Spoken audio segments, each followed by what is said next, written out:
Hey guys, so it looks like the top 10 highest grossing films for 2024 are unfortunately sequels. We've seen the online space beg for more original films, but we hardly see those films get a big financial return. It looks like Hollywood might just focus on sequels/spin-offs on already popular franchises. I was wondering, what are your takes on this situation? Is the audience to blame for enabling this type of creativity, or is there something else that hasn't been taken into account? Appreciate the podcast, and I hope you guys are having a wonderful day.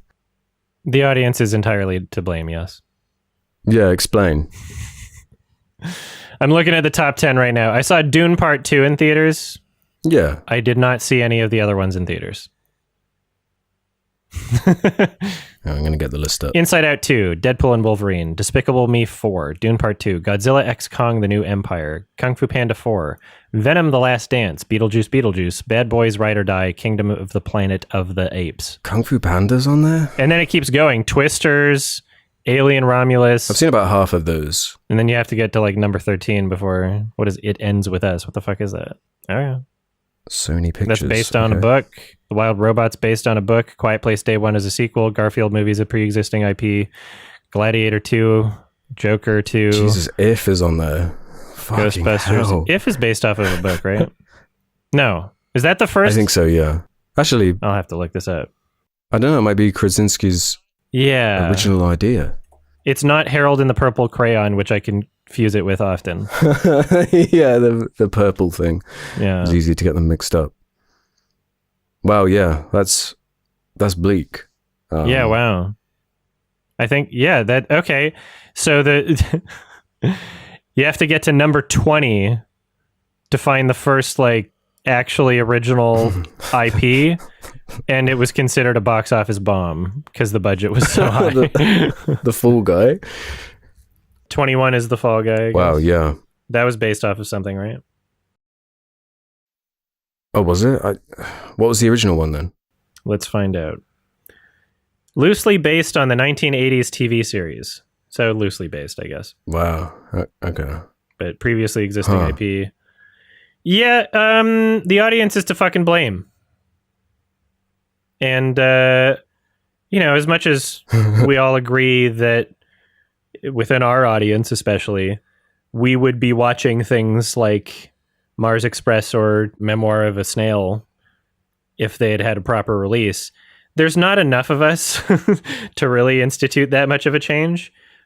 We can try to spread our ideas, the pathogen, so that hopefully other people figure shit out and support original ideas. Like, I don't know. People are going to watch the Minecraft movie. Nobody's even expecting that to be good, but people are going to see it. Adults are going to see it. Oh, yeah. Mm-hmm. Yeah, it's probably going to make a Billy easy. Mm-hmm. I'm just looking at, like, out of these top 10, I can make a case for maybe one that will stand the test of time and be like, yeah, that's a great film that's going to be revisited and be part of something. And that's Dune Part 2. Mm-hmm. That's like the only one, I think, where it's like, man, at least when like the old other Kung Fu Pandas were in the top 10, it was like, they were good movies. But it was like atrocious, that film. That was a scam type film. It was horrendous. Yeah. We rewarded it. Yeah, there is something doomery about that, I guess. And yeah, I saw Inside Out too, but I don't remember anything about it.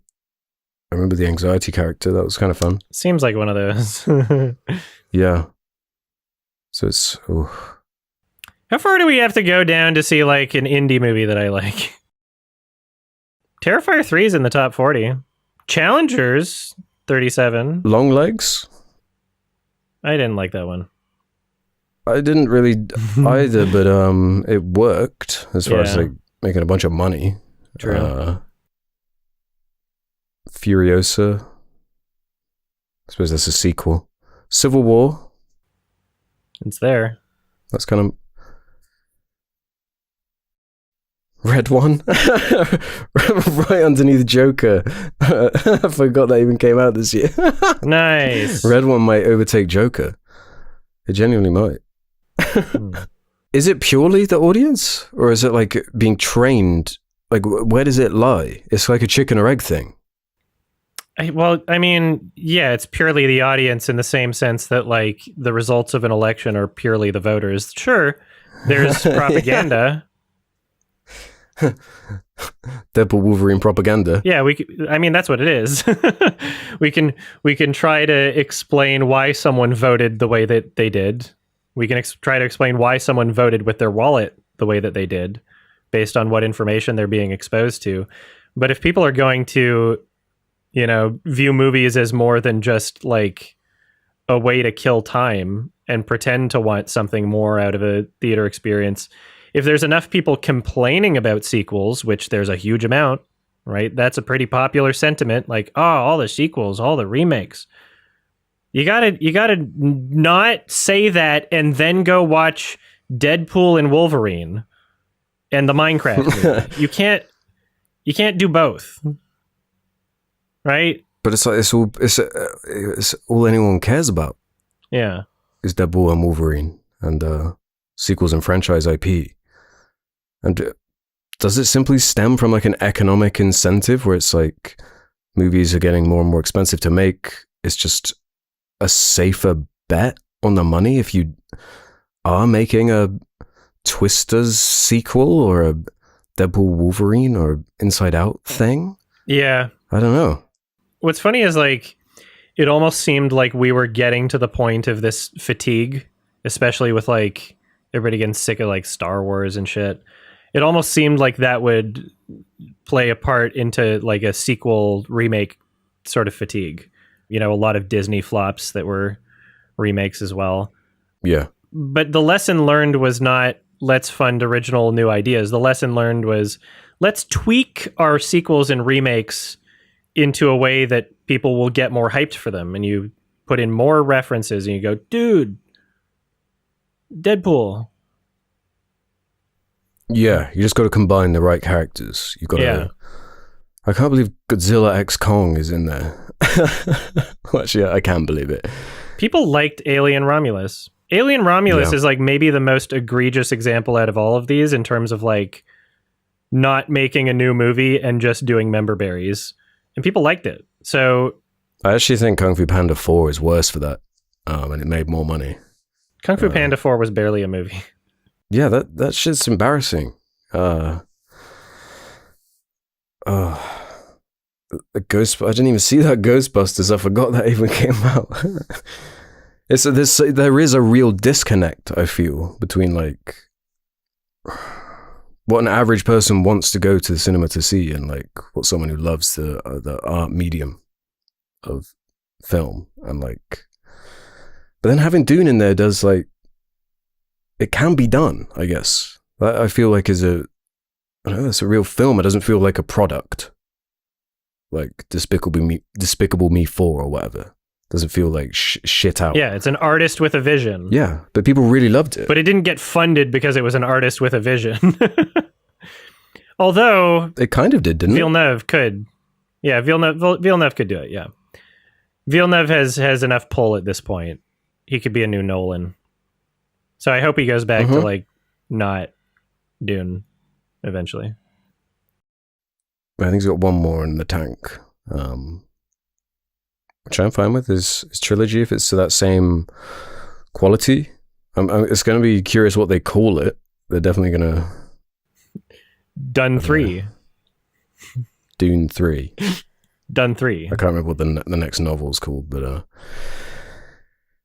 yeah, that's. But only really Nolan, this has been an issue for like a long time. It's not like this is the first year where this has happened. It's like just now and again, like Christopher Nolan releases a movie, I guess, that gets in there as well. It's like the only one. It is kind of funny whenever you see like something begin to break out, like an original idea that gets a lot of like mainstream attention and accolades and does pretty well, like Poor Things, even though that wasn't like a huge movie. Like it was definitely a success. It's funny that oftentimes we see like genuine artists do something like that, and then their next project is like, okay, I can do whatever I want. I'm going to make something so inaccessible, right? Yeah. So like he's like, I'm going kinds of kindness now. It's like, oh, it's great for art house crowd but like no, it's not going to have the same legs. Fucking Coen Brothers did that with right after No Country. They did A Serious Man. They're like, yeah, we'll make a movie. Yeah, great film though. I love that movie. Yeah. Yeah, you're right. I don't know. It's their problem to solve. And I don't see it changing anytime soon. Yeah. A lot of people creating art for art aren't gonna like ride the wave of success as much as they could because they're not in it for the money. Well, I guess that kind of raises the question, like, does Hollywood output even need to be good for films to be a worthwhile like hobby or something to enjoy? And I think the answer is obvious, right? Like, we say this, I feel like we ring this bell constantly, like, sure, I guess you can have the attitude that films suck. If all you watch is what is in this top 20, then that would probably be my conclusion as well. But like, there's heaps. I was saying earlier of how many good, interesting films are released, and I feel like that hasn't particularly slowed down. I feel like some of the avenues for the indie mid-budget movies are actually kind of bigger than ever. But there's more options, I feel like. Yeah. It's one of those things, because a lot of the movies we love, like even if they were seen by a lot of people, it'd probably just have this, like weird hatred for it. Because there would be a lot of people going like, "Why is this popular?" Like there's enough of that already with The Substance being a movie that like enough people are talking about. There's and Everything Everywhere that happened with. Yeah, there's like just a huge chunk of people that are like, "This was pretentious," and like not even engaging with what it's trying to go for. Like, it wasn't scary. I'm like, I'm not sure if it was trying to be that horror movie that you're expecting. But I guess, that goes back to like our Smilers review. It's like, I think that's what general audiences are looking for. Yeah, people like it. They're embarrassed to admit it. That people just want fucking slop. They want the same familiar thing over and over again. They want something that, like, they see the trailer and they already know exactly how the entire movie is going to go. They want a familiar experience. Yeah. I don't know. Man, fuck audiences. Sorry. F them.